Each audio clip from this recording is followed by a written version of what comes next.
Hello, I'm Liz Lumley of Finextra, and we are here at the Payments Innovation Conference in London, and I'm sitting down to speak to Adrian Kamellard of the UK Payments Council, so thank you very much.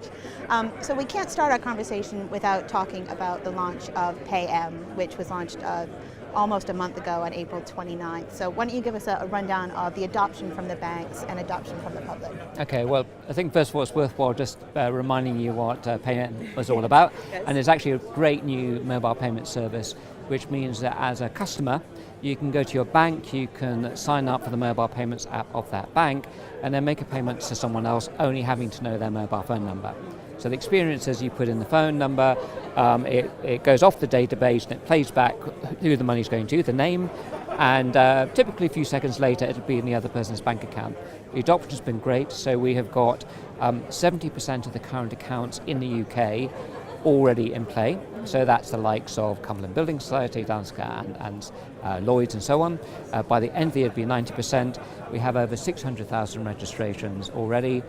People are using it very regularly. I've used it 3 or 4 times myself so far. It's great.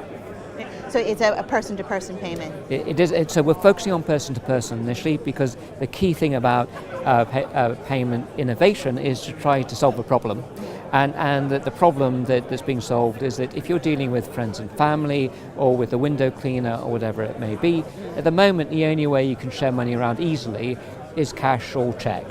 And while that's fine, bad word there, check. Yeah, well, no, checks are important and they'll be very useful. But while those are useful, it's not always the most convenient thing having to fish around for money or to find the checkbook. So here, if you're splitting a restaurant bill, if you're paying a window cleaner for having done your windows, if you're giving a sub to your football club, all of that you can do really easily via Paym. And if people get used to making mobile payments, and that's my aspiration, it just feels completely normal, I think it'll naturally then filter out into other use cases. Okay, so moving a little bit more into the innovative space, there's a lot going on with payments innovation and banking innovation right now, and there's a lot of comparison with these smaller startups, alternative players are much more nimble, much more flexible than banks.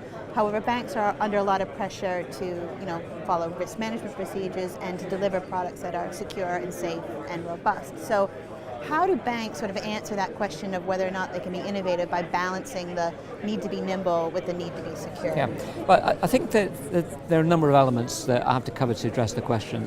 First of all, at the heart of any payment system, any payments network, you have to have the rules and the technology and the participants who encourage very, very high levels of trust. And to date, that's absolutely been achieved. And whenever there is any debate about innovation, it never strays very far at all, because it can't, from how you maintain the integrity of the payment system. So as you say, the question is, how do you reconcile the need to be able to move at pace with the need to maintain highly secure, reliable systems? Well, I think to an extent that the evidence is already there. If you look at recent developments in the UK payments market in particular, it stands up very well by comparison to other parts of the world. We do have a national mobile payment service. We do have the fastest means of making real-time payment anywhere in the world. And you can log onto your bank account and send money to me, and it'll be there typically in seconds. That exists virtually nowhere else in the world. The very does what it says on the tin, faster payments. It's exactly that. So what you've got is great capabilities which are already being delivered by banks and building societies, and actually those who work through banks and building societies. So the proof is there. The challenge is to maintain that pace. And the challenge is to understand in an environment where the use of technology becomes ever more social and ever more integrated, how the people who interact with the customer and develop products can do that at pace.